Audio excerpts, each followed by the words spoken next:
Hey everybody, it is me coming at you with another film review as I go to a movie and then come out and process, usually in my car, but phone died, had to come home, charge it after lunch, still processing, processed all through lunch, and I'm still processing with you, so I'm not exactly cheating on the audience. Audience. Um, Christmas movie edition. Well, not Christmas movie, a movie I saw on Christmas, not like I'm going to review one of the all time great Christmas movies, which is Die Hard. Come at me. But a movie I saw on Christmas, which this is a tradition that my family always had growing up. I don't know if everybody else did this.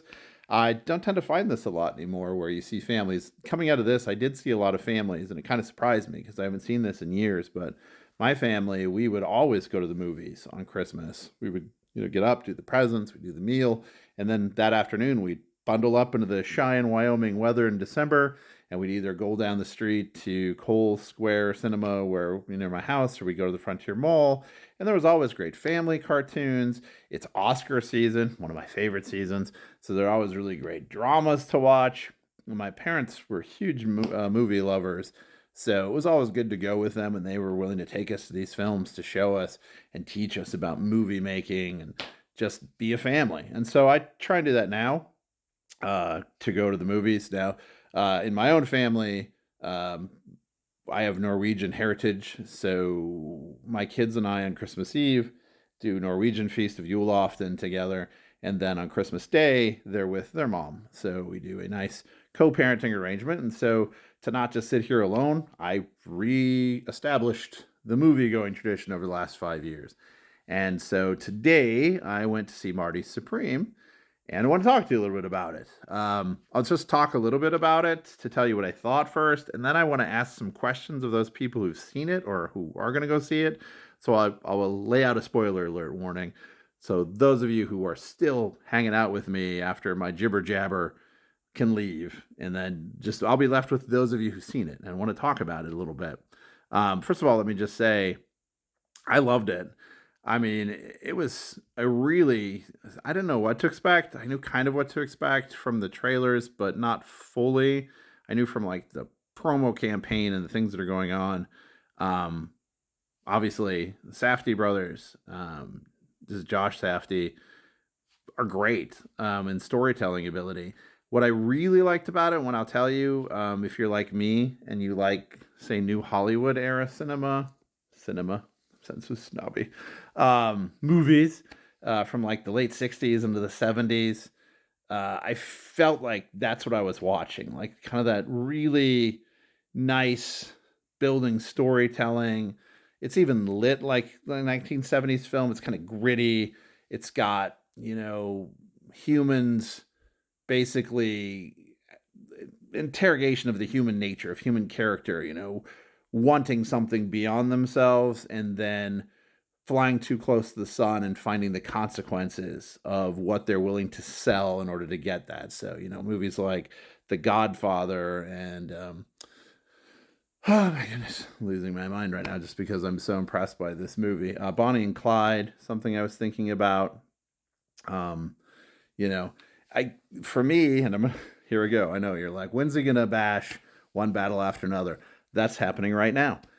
This is what one battle after another tried to do, I think, by telling this story of kind of the futility of the fight, and what we're willing to do, to make a better future for ourselves, but struggling against it and struggling against outside forces that seem to play us against each other for their own needs, whereas they don't struggle. That sort of thing. And that's what I feel like lacked in that because it was trying to pound it into you too hard with the Christmas brotherhood thing, cartoonishly. This is great because it's never really in your face, but it's there. It's all these characters who want something bigger than themselves and narrate their own lives bigger than themselves, but they're never going to be bigger than themselves. There's always somebody that's above them, that's above them, that's above them, and the people up are doing very, very well and don't care about the struggle, but they seem to have great fun pitting the people on the ladder rungs against each other for who can get the higher rung, even though you're still looking up at them and you'll never get to the top of the ladder. And I thought that was a really interesting thing about this movie, like from the small time um, organized crime figure and his dog to the underground ping pong matches, um, to the hustlers of ping pong in the New Jersey bowling alley. Everybody striving, everybody trying to climb that ladder and just kicking everybody else down the ladder, just get that one rung above everybody else and just hang there. I thought it was so cool and so interesting. And everybody in this movie did just a phenomenal job with what they had. Gwyneth Paltrow, Timothy Chalamet, Tyler the Creator. Uh, I mean, even people you wouldn't expect. Kevin O'Leary's in this, and Kevin O'Leary, dynamite job. Penn Jillette, surprising role, killed it. Just really, really great stuff.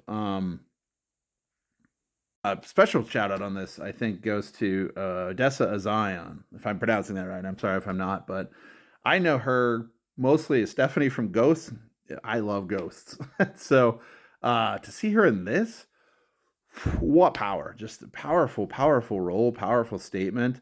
Again, you never know who's going to surprise you in this film and what surprise is coming next. And I like that. Like it's a constant series of punch, punch, punch, punch, punch, surprise, surprise, surprise.